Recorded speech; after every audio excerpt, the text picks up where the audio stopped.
캐런 베스 LA 시장이 올림픽 등 다가오는 주요 국제 행사를 앞두고 도로 보수, 공원 청소 및 인프라 프로젝트 강화를 위한 행정명령에 서명했습니다. 주택 매매 시에 셀러가 에이전트에게 커미션을 모두 부담하던 관행이 바뀐 새 규정이 시행되고 있는 가운데 이 새 규정 시행으로 인한 영향이 거의 없는 것으로 나타났습니다.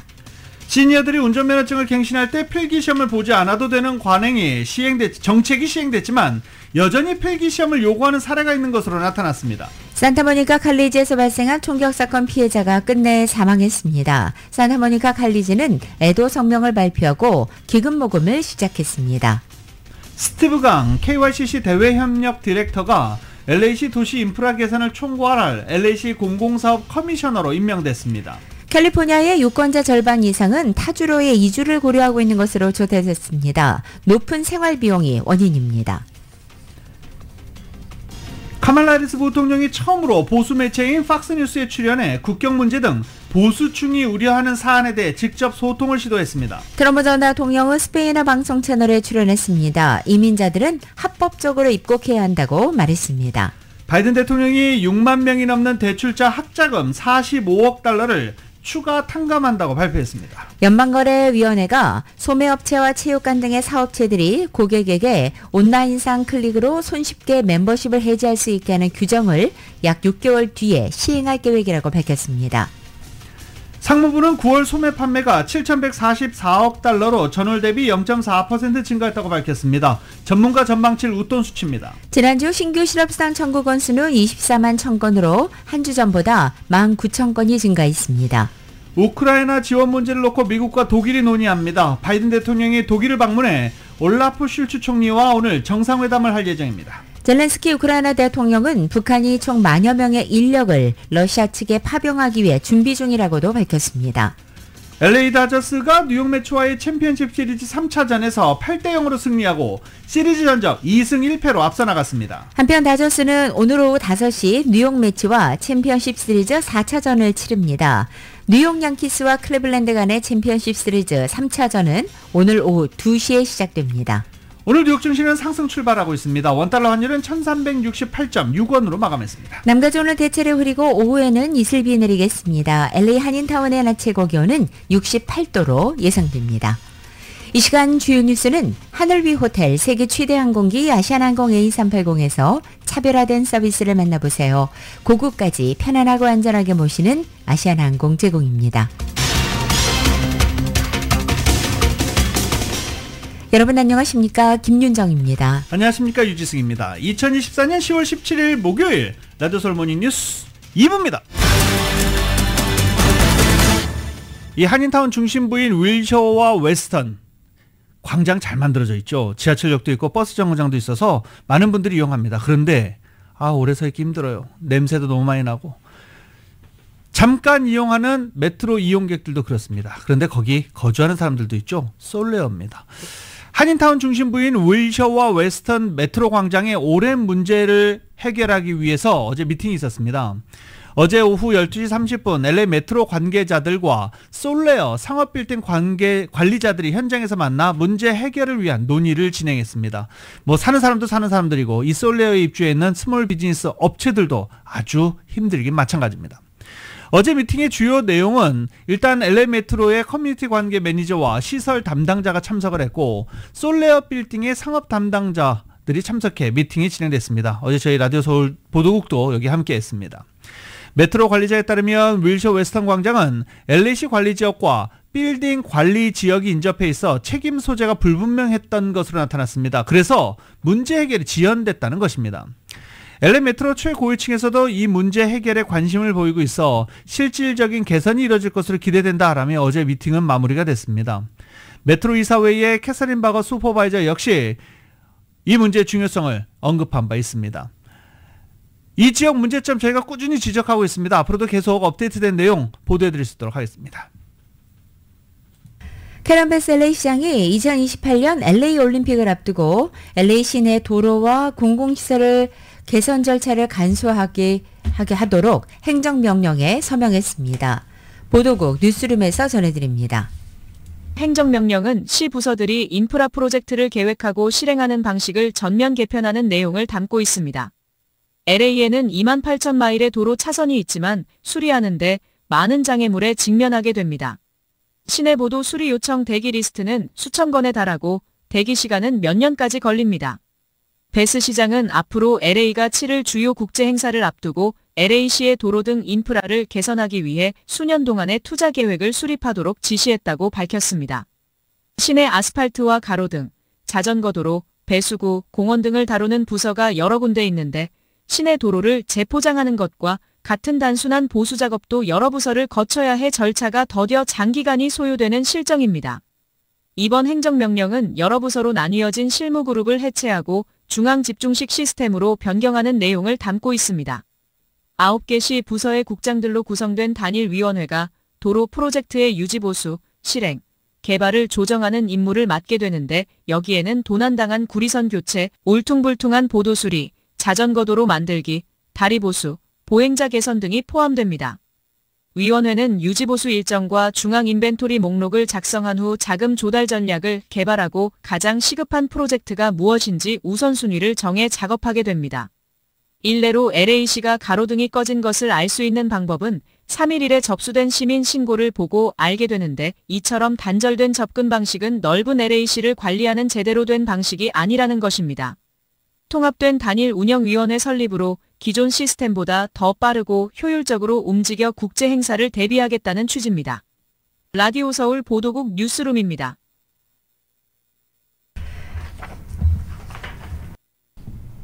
스티브 강 KYCC 대외협력 디렉터가 LA시 도시 인프라 개선을 총괄할 LA시 공공사업 커미셔너로 어제 임명됐습니다.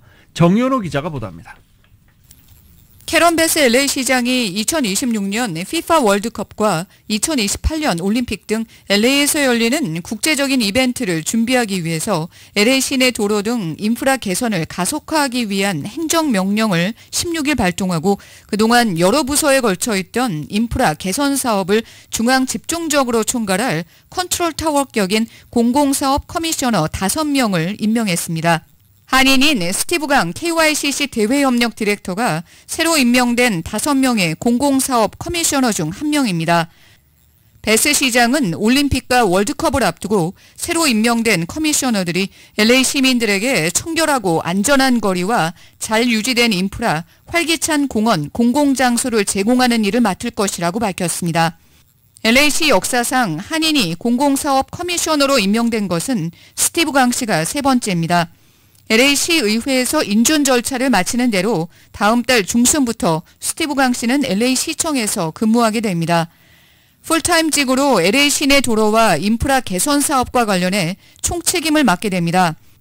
스티브 강 씨를 비롯해서 5명의 공공사업 커미셔너들이 LA시 위생국과 도로국, 설계국, 조명국, 조달사업국 등 5개 부서를 총괄하게 되는데 이 5개 부서의 직원은 5천 명이 넘습니다. 스티브 강 씨는 이번에 중책을 맡게 돼 영광이라며 앞으로 한인타운의 쓰레기 등 위생 문제나 도로 보수 문제 등 민원도 신속히 해결할 수 있도록 힘쓰겠다고 밝혔습니다. 일단 영어로는 로스앤젤레스시 Department of Public Works고요. 일단 공공사업위원회가 이제 LA시에 있는 모든 인프라 프로젝트, 청취자분들이 생각하시는 게 도로부터 사이드워크, 그리고 새로 짓는 다리, 도서관, 파이어 스테이션 등등, 그리고 다가오는 월드컵과 올림픽 관련된 인프라 프로젝트를 총괄하는 곳입니다. 그래서 총 LA시 내에 5개의 부서를 저희 5명의 커미셔너가 관리를 하고요. 그 부서에 소속돼 있는 직원은 약 한 5,500명 정도가 됩니다. 제가 또 이제 그 컨트롤 타워 역할도 하지만 민원도 많이 저희가 해결할 수 있는 권한이 있습니다. 그래서 혹시나 이렇게 쓰레기 문제 아니면 단체 차원에서 LA시의 한인타운뿐만 아니라 다른 곳에서도 문제가 발견이 되면 저희에게 이제 연락을 주시면 저희가 최대한 빠른 속도 내로 그런 문제들을 해결하려고 하는 그러한 권한도 있기 때문에 좀 기대되는 바입니다. 스티브 강 씨는 한인과 아시안 커뮤니티 리더로서 이들의 목소리를 주류 사회에 전달하는 데 중요한 역할을 한 인물로 KYCC 대외협력 디렉터를 역임하면서 청소년 서비스, 정신건강 상담, 저렴한 주택 건설, 나무 심기, 낙서 해결, 약물 치료 등 LA시 전반에 사회적인 서비스를 제공해 왔습니다. 라디오 서울뉴스 정현호입니다. 이달 초 캘리포니아 차량국 DMV가 캘리포니아 운전면허 갱신 시 시니어들이 꼭 치러야 했던 시니어 필기시험 폐지를 발표했습니다. 그러나 그동안 필기시험 통과에 실패했던 한인 시니어 운전자들이 DMV의 탁상 행정에 막혀서 여전히 면허 갱신을 하지 못하는 상황에 처한 것으로 나타났습니다. 한인 박 씨는 나의 운전 능력을 인정해 DMV에서 임시면허증을 발급해주면서도 정식면허증 만료가 작년이라는 이유로 정식면허 발급을 거부하는 DMV 태도는 불합리하고 모순이라고 강하게 비판하고 있습니다. 정식면허증 발급이 불가능하다는 DMV 직원의 말에 이 한인 박 씨는 만료되지 않은 임시면허증이 있다고 호소했지만 직원의 대답은 변함이 없었습니다. 결국 DMV 측은 다음에는 종이시험을 보게 해주겠다. 더 이상 도와줄 수 있는 방법이 없다라고 말했습니다. 박 씨는 정책이 바뀌었음에도 불구하고 정식 면허 만료가 올해가 아닌 작년이었던 이유로 발급을 거부하는 것은 관행의 얽매인 모순이라고 지적했습니다. 박 씨는 이어서 단지 만료 연도가 다르다는 이유로 어떤 사람은 시험 없이 갱신을 받고 어떤 사람은 반드시 시험에 통과해야만 갱신할 수 있는 불합리한 상황이 이해되지 않는다고 불만을 토로했습니다. 주택매매 시 셀러가 에이전트는 물론 바이어 커미션까지 모두 부담하던 관행을 바꾼 새 규정이 시행이 됐지요. 그러면서 부동산 매매를 할 때 좀 어렵지 않겠느냐, 왜 어려울 것 같다라는 생각을 했는지는 잘 모르겠습니다만 이 정책이 부동산 매매에 별다른 영향은 미치지 않는다라고 밝혔습니다. 이은 기자가 보도합니다. 지난 8월 17일부터 주택매매 시 셀러가 셀러 에이전트는 물론 바이어의 커미션까지 모두 부담하던 기존 관행을 바꿔 셀러 측의 커미션 부담을 줄여주고 대신 바이어 에이전트의 커미션 부담을 바이어 쪽으로 넘기는 새 규정이 시작되었지만 새 규정으로 주택시장에 큰 변동은 없는 것으로 나타났습니다. 새 규정에도 불구하고 여전히 셀러가 바이어의 커미션을 부담하는 관행이 이어지고 있는 상황이라고 업계는 전했습니다.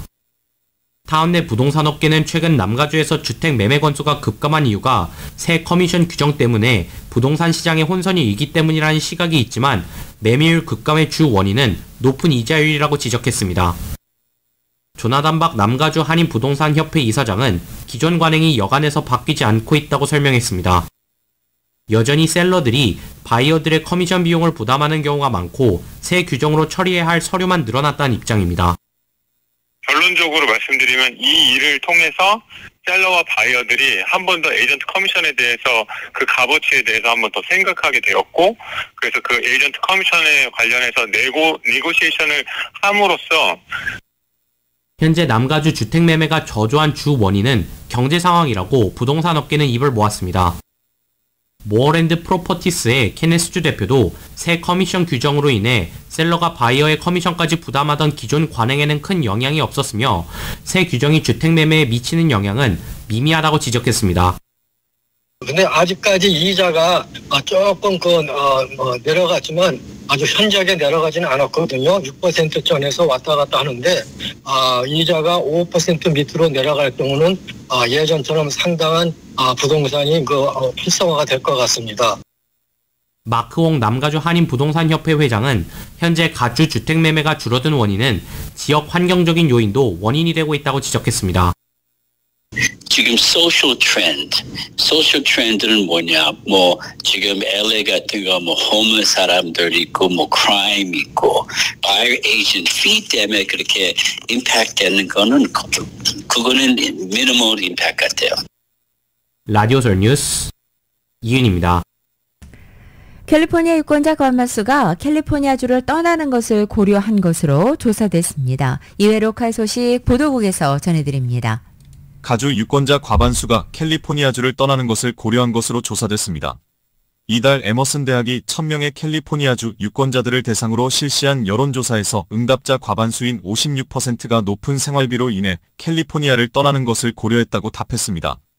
응답자 가운데 37%가 지난달 식료품이나 공과금 지급 때문에 어려움을 겪었고 35%는 식료품과 주거비용 충당 때문에 어려움을 겪었다고 답했습니다.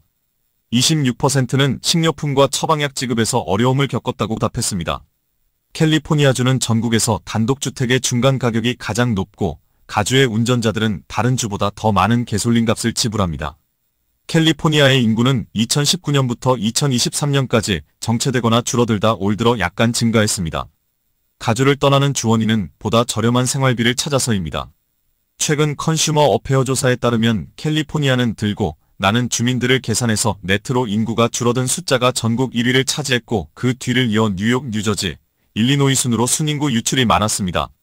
반대로 순 유입되는 주민 수가 가장 많은 지역은 노스캐롤라이나와 사우스캐롤라이나, 플로리다, 텍사스, 테네시로 나타났습니다. 전문가들은 캘리포니아가 높은 생활비 부담으로 기업과 주민들과 떠나게 만드는 다양한 과제에 직면해 있다고 지적합니다. 지난 15일 밤 산타모니카 컬리지에서 직원에게 총격을 가한 범인은 지난 15일 오후 경찰과 추격전 끝에 대치 상황으로 이어진 후 자해성 총상으로 숨졌습니다. 경찰에 따르면 총격범은 산타모니카 컬리지 직원인 39세의 데이본 듀렐딘으로 지난 15일 밤 캠퍼스 안에서 동료에게 총격을 가했고 피해자는 현재 중태입니다. 용의자는 총격 후 현장에서 도주했으며 어제 오후 3시경 용의자의 차량이 엘세군도에서 발견되었습니다.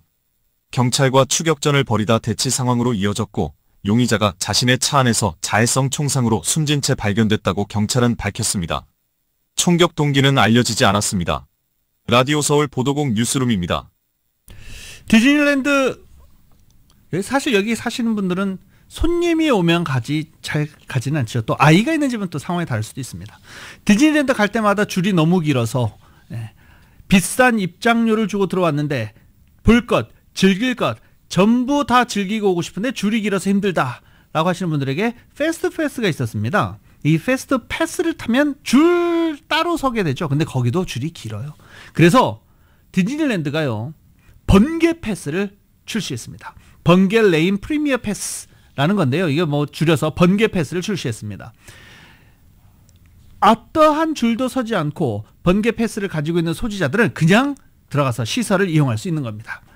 줄 기다리지 않고 놀이기구를 탈 수 있고 뭐 어디 경험하는 곳에 들어갈 수 있는 것입니다. 근데 가격이 문제죠. $400입니다. 지금 뭐 뒷목 잡으시는 분들 많으실 것 같은데 1시간 전에 얘기했던 얘기를 똑같이 하려니까 저도 좀 뻘쭘하긴 한데요. 네. 디즈니 내 테마파크 내 번개 패스를 한정된 수량으로 시범 출시한다라고 디즈니 측이 어제 밝혔습니다. 그래서 올랜도에 있는 디즈니 월드는요 최대 $478에 구매를 할 수가 있고 이 애너하임에 있는 디즈니랜드는 $400가 최대 금액입니다. 소수의 방문객만 구매하고 사용할 수 있도록 설계가 됐고요. 날짜와 당일 수요에 따라서 하루 요금이 이렇게 다르게 책정됩니다. 애너하임 디즈니랜드의 경우 가장 저렴할 때는 $300 그리고 가장 비쌀 때는 $400입니다. 이전에도 디즈니랜드는 일반 입장권 소지자보다 빨리 놀이기구를 이용할 수 있는 티켓을 $30 플러스 해서 판매를 했지만 이용객이 해당 놀이기구를 이용하는 시간을 앱으로 미리 지정해야 하는 등 불편함이 있었습니다. 이 번개 패스는 언제든 원하는 놀이기구를 대기 없이 곧바로 이용할 수 있다는 장점을 했는데 시간이 부족하고 그리고 이게 중요하죠. 경제적으로 넉넉한 부유층 사이에서 인기를 끌 것으로 보인다라고 분석이 되고 있습니다. 너무 비싼 것 도대체 중산층 이상은 이런 데 가서도 부자들에게 뒤처져야 되느냐 비판이 커지고 있습니다. 최근 정규학교에서 한국어반 개설 바람이 거세지고 있는 가운데 오렌지 카운티의 공립고등학교에서 학생들이 적극적으로 주도해 정규 한국어 클래스가 신설돼 주목받고 있습니다. 어제 LA 한국교육원은 오렌지 카운티 애나하임 교육구 산하의 사이프러스 고교와 한국어반 신설을 지원하는 업무 협약 MOU를 체결했다고 밝혔습니다. 어제 업무 협약식에는 사이프러스 고등학교 제니퍼 브라운 교장과 한국어반 개설을 주도한 이 학교 12학년의 김다은, 이혜인, 심윤환 학생 그리고 학부모회와 국제한국어교육자협회 교육원 관계자들도 참석했습니다. 학교 측과 학생 학부모들은 올해 한글날을 기념해 새로운 한국어반 개설을 축하했습니다. 지난 1년간 한국어반 개설을 위해 활동해온 12학년 김다은 학생을 포함한 모두 3명의 한인 학생들은 한국어 사랑 학생회를 결성해서 우리 학교의 한국어반 개설하기 매뉴얼을 제작하고 주변 학교 학생들에게 나누는 활동을 계속 이어나갈 계획입니다. 또 오는 31일 교육원에서 열리는 한국 초중등학교 교장단 연수행사에서 사이프러스 고교 한국어반 개설 활동과 학생, 교육자 파트너십 모델에 대해서도 발표할 예정입니다. 대학 진학을 준비하는 한인 고등학생들을 위해 과학 논문 작성에 대해서 안내하는 무료 온라인 설명회가 열립니다. 아이비드림이 준비한 이번 설명회는 26일입니다. 26일 토요일 오전 10시부터 진행되며 참여를 원하면 myividream.com 이 웹사이트에 있는 관련 링크를 통해 사전 등록하면 됩니다. 학부모도 물론 참여가 가능합니다. 하버드대 출신인 이정석 아이비드림 대표가 직접 강사로 출연해 과학 논문의 종류와 주요 학술지, 대학 진학 시 논문이 얼마나 중요한 역할을 하는지 등에 대해 설명하고 실제 사례도 소개할 예정입니다.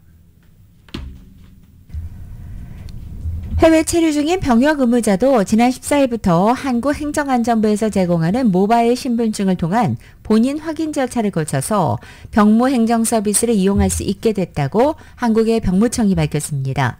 병무청에 따르면 기존에는 해외 체류자가 병무행정 서비스를 이용하기 위해서는 국내 공동인증서와 병역 판정검사 이후에 발급되는 이 나라사랑 이메일 등을 통한 복잡한 본인 확인 절차를 거쳐야만 했습니다. 이번 조치 시행으로 인해서 모바일 신분증으로 본인 확인을 하려면 여권을 가지고 해외 공간에 방문해서 사용 신청을 한 뒤에 휴대폰에 정부 24 모바일 신분증 앱을 설치하고 해외 공간에 신청한 사용자 정보를 모바일 신분증 앱에 등록하면 됩니다.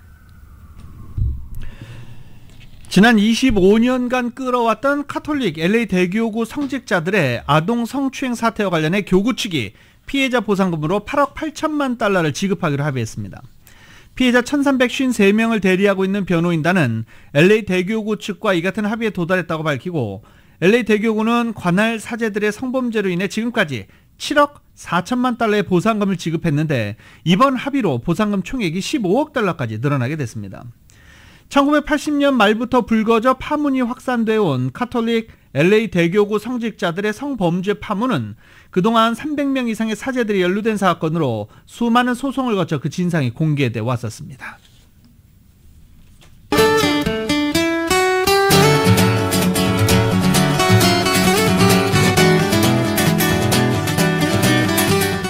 (10월 17일) 목요일 남가주의 날씨입니다. 남가주 지역 오늘도 완연한 가을 날씨 이어집니다. 오후부터는 또 내일 아침까지 이슬비도 내리겠습니다. 오늘 낮 기온 어제보다 1도에서 지역에 따라서는 10도가량이나 뚝 떨어져 오늘은 한낮에도 서늘하겠습니다. 금요일인 내일은 보다 맑은 날씨 회복하겠고 내일 낮 기온도 7, 8도가량 올라서 기온의 변화가 시작됩니다. 이번 주 주말에는 예년 기온을 살짝 웃도는 낮 기온이 유지되고 다음 주 중까지도 남가주에는 당분간 포근한 가을 날씨가 계속되겠습니다. 다만 금요일인 내일과 이번 주 주말에는 다소 강한 산타아나 바람이 불 것으로 예상되면서 다시 한번 산불 발생 위험도 높아질 것으로 보입니다. LA 한인타운의 오늘 낮 최고 기온 68도, 밤 최저 기온은 57도, 오렌지 카운티 지역은 69도, 59도, 밸리와 일랜드 엠파이어 지역은 69도, 51도, 해안 지역은 67도, 59도로 예상됩니다. 한국은 오늘 전국적으로 다소 강한 비바람이 치겠습니다. 서울의 오늘 아침 최저 기온 59도, 낮 최고 기온 66도 예상됩니다.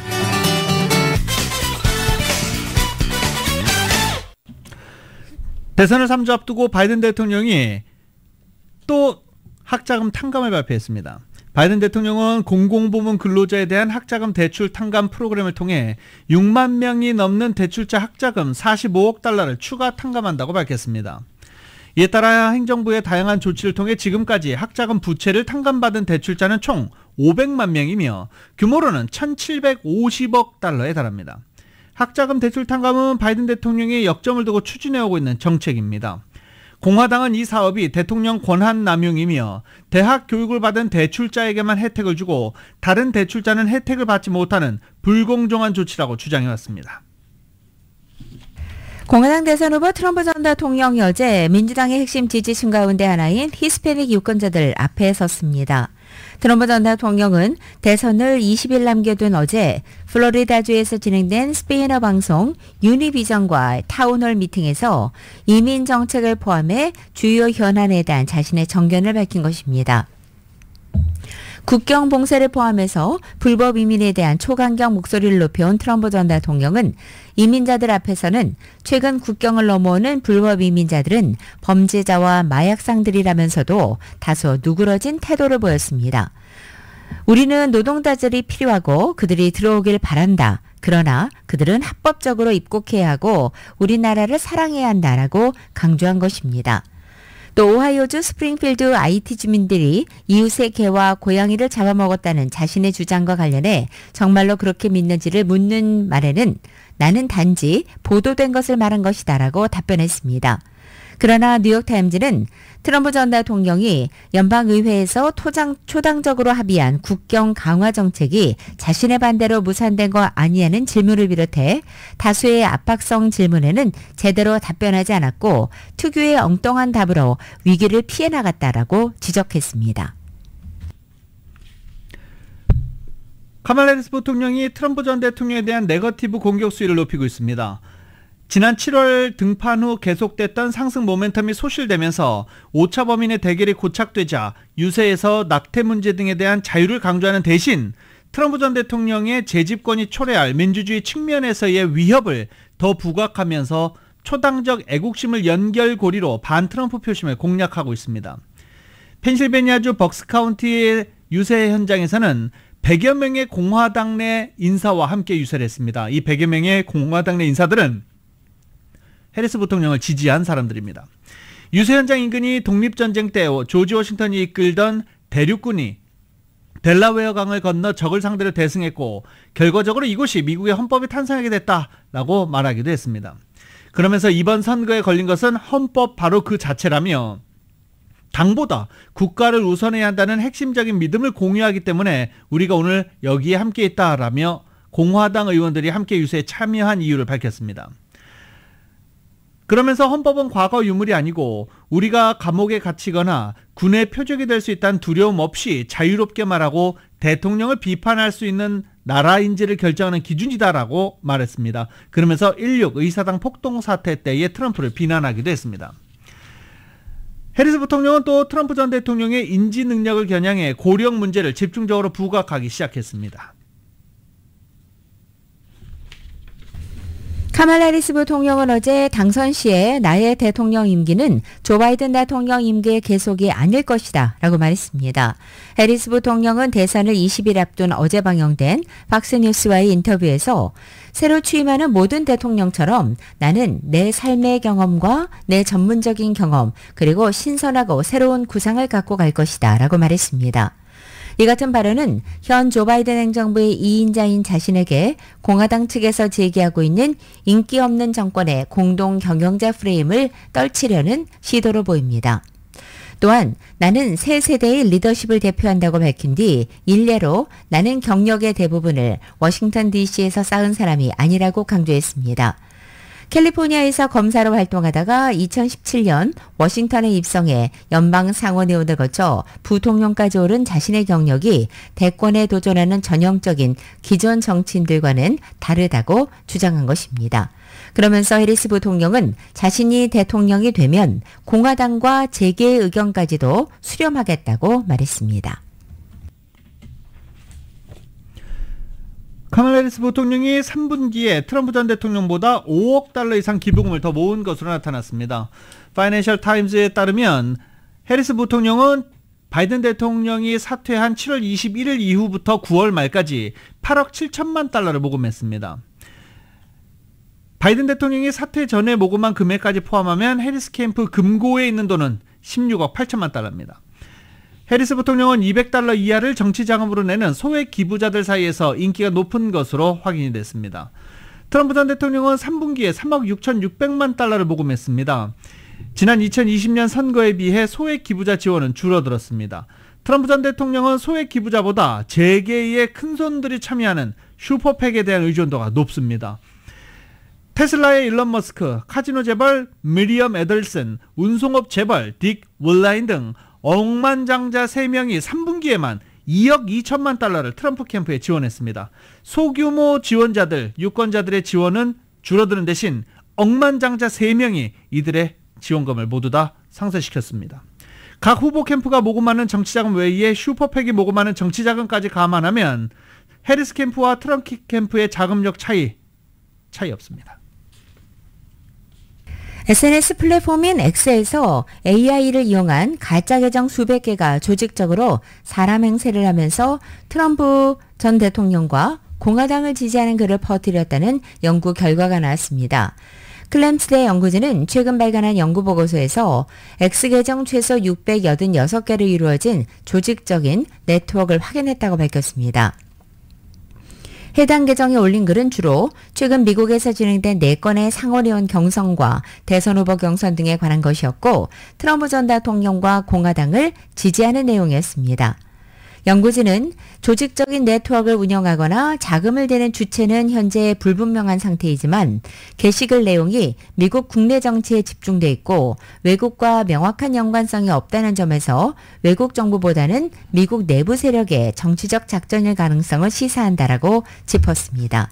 최근 미국의 대선이 가까워지고 AI 기술 확산 속도가 빨라짐에 따라서 AI를 이용해 선거 여론에 영향을 미치려는 시도에 대한 경고는 꾸준히 제기돼 왔습니다.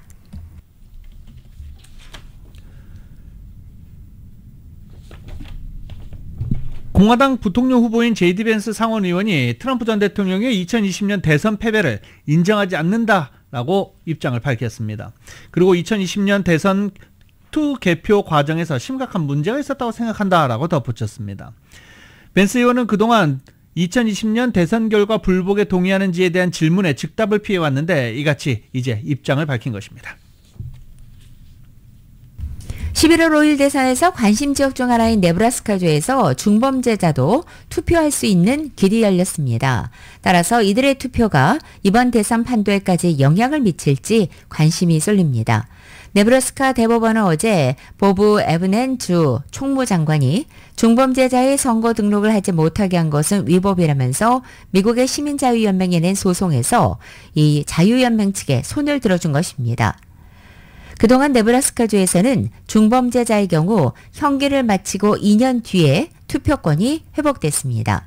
그러나 올해 초 주의회는 양당 합의로 이 기간을 없애고 중범죄자 투표권을 형기가 끝나면 즉시 회복하는 법을 통과시킨 것입니다. 하지만 에브넨 장관은 이 법이 위반이라고 주장하면서 지난 7월 선거관리위원회에 전직 중범죄자의 등록을 거부하라고 지시했고 이에 대해 시민자유연맹 측이 소송을 낸 것입니다. 이번 판결로 인해 11월 5일 대선을 앞두고 네브라스카주에서는 7,000명 이상의 잠재 유권자가 추가될 가능성이 있는 것으로 관측됩니다. 100세 생일을 맞았던 지난 1일 100세 생일을 맞았던 지미 카터 전 대통령이 대선 투표를 완료했습니다.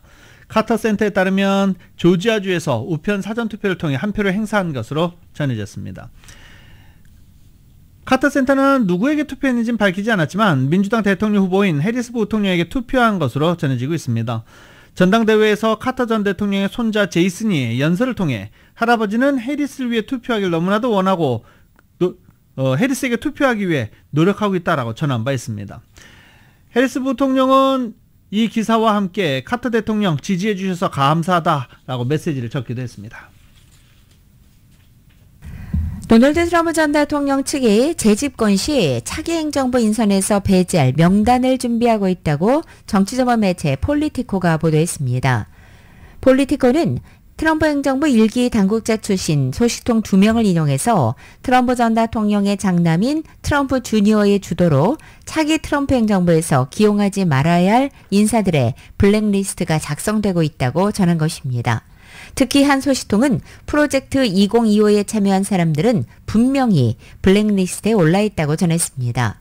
프로젝트 2025는 보수 성향의 싱크탱크인 헤리티지 재단이 공화당을 위해 제시한 청사진으로 정책 전문가와 학자, 전직 공화당 정부 관료 등 보수 진영 인사들이 대거 참여했습니다. 다만 여기에 담긴 일부 정책들이 너무 급진적이라는 평가를 받았었고 민주당은 이것을 극우 로드맵으로 규정하면서 맹공을 퍼부었습니다. 트럼프 전 대통령도 이 프로젝트와의 거리를 두려고 노력해온 것으로 알려집니다. 대신에 트럼프 2기 행정부 인사의 중요 잣대는 충성심이 될 것으로 전망됩니다. 노동부는 지난주 신규 실업수당 청구 건수가 24만 1000건으로 한 주 전보다 19,000건 증가했다고 밝혔습니다. 다우존스가 집계한 전문가 전망치에 못 미치는 수준입니다. 2주 이상 실업수당을 청구한 계속 실업수당 청구 건수도 186만 7천 건으로 직전 주보다 9천 건이 늘었습니다. 연방상무부는 미국의 9월 소매 판매가 7,144억 달러로 전월 대비 0.4% 증가했다고 오늘 밝혔습니다. 이것은 전월 대비 0.3% 증가를 예상한 다우존스 집계 전문가 전망을 소폭 웃돈 수치입니다. 전년 동기 대비로는 1.7% 상승했습니다. 월간 소매 판매 지표는 전체 소비 중 상품 판매 실적을 주로 집계하는 속보치 통계로 미국 경제 중추인 소비 변화를 가늠할 수 있는 지표로 여겨집니다. 시장의 기대를 웃돈 소매 판매는 경기 둔화 우려에도 불구하고 미국의 소비가 우려했던 만큼 둔화되지 않고 있음을 시사하는 것입니다.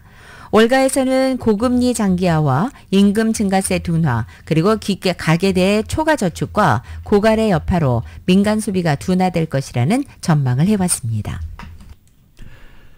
전통적인 헐리데이 연말 쇼핑 시즌보다 상품을 조기에 출시하는 마케팅 전략을 펼치고 있는 것으로 지금 현재 소매업체들의 전략이 밝혀지고 있습니다.